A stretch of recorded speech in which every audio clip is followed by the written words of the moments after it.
Sebutkan kalau banyak poin-poin dari eksepsi Bapak yang sebenarnya sudah masuk ke dalam pokok perkara. Mungkin dari PH melihatnya seperti apa, Pak? Lihat kamera, Pak. Ya, jadi ini sebenarnya ketakutan jaksa untuk menguraikan dakwaan itu ya berdasarkan fakta-fakta yang ada.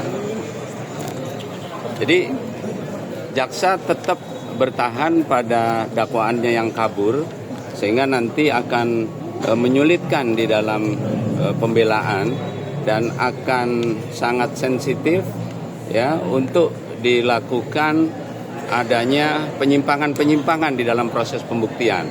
Karena proses pengadilan sendiri adalah memeriksa dakwaan dan menguji alat bukti. Nah, apabila persidangan tetap dilanjutkan dengan dakwaan yang kabur dan tanpa alat bukti, maka bisa terjadi adanya upaya-upaya ya menghadirkan barang-barang bukti yang nggak pernah ada sebelumnya. Nah, jadi penyampaian ketakutan tadi justru sebenarnya ketakutan dari penuntut umum. Kenapa tidak dibuka fakta yang adanya? Kenapa tidak dibuka fakta bahwa terhadap pelaksanaan perkara ini ya sudah dilakukan audit kepatuhan oleh BPKP.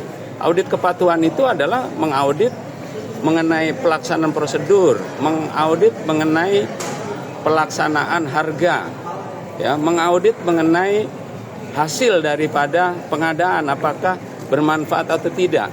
Itu tidak pernah mau diungkap. Menjadi pertanyaan besar, kenapa fakta adanya audit kepatuhan yang sudah jelas dan konkret menyatakan bahwa tidak ada pelanggaran prosedur, tidak ada kemahalan, dan pelaksanaan pengadaan OS Chrome ini ya bermanfaat, memberikan manfaat yang besar. Ya, kenapa itu nggak dibuka?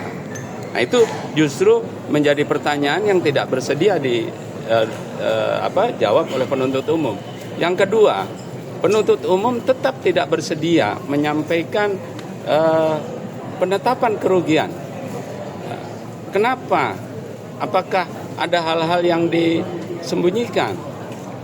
Karena seperti diketahui bahwa perhitungan kerugian negara diatur harus dideklarasi oleh Badan Pemeriksa Keuangan. Tentunya di dalam prinsip audit dia akan melakukan verifikasi berdasarkan penilaian-penilaian yang sebelumnya dan lebih transparan.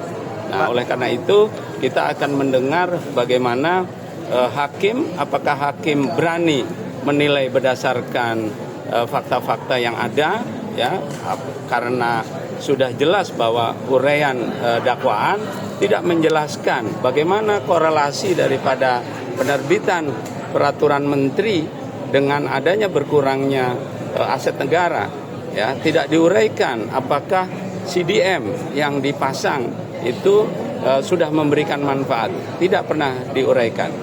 Pak, kalau soal penyitaan aset dari Pak Nadiem sendiri seperti rumah dan tanah itu ada tanggapan tidak? Ya, ini juga sesuatu yang sebenarnya pencitraan, ya, untuk membunuh karakter Pak Nadiem seakan-akan Pak Nadiem ini menikmati hasil kejahatan.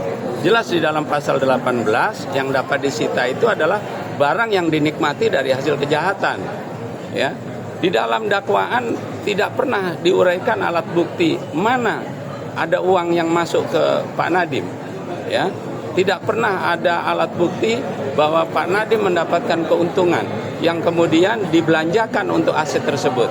Nah, oleh karena itu tadi kita langsung memberikan tanggapan karena ini bisa memberikan persepsi negatif bagi Pak Nadiem. Jadi perlu diketahui oleh publik bahwa aset tersebut dibeli dari jerih payah Pak Nadiem, bekerja, ya, dari 1 sen 2 sen, ya, tidak ada hubungan dengan perkara ini, sehingga jangan sampai publik terkecoh dengan adanya tindakan-tindakan manipulatif, ya, yang dilakukan untuk membunuh karakter Pak Nadiem dan mempersepsikan seakan Pak Nadiem ini orang jahat. Untuk aset itu sebenarnya objeknya apa sih Pak yang disebutkan tadi?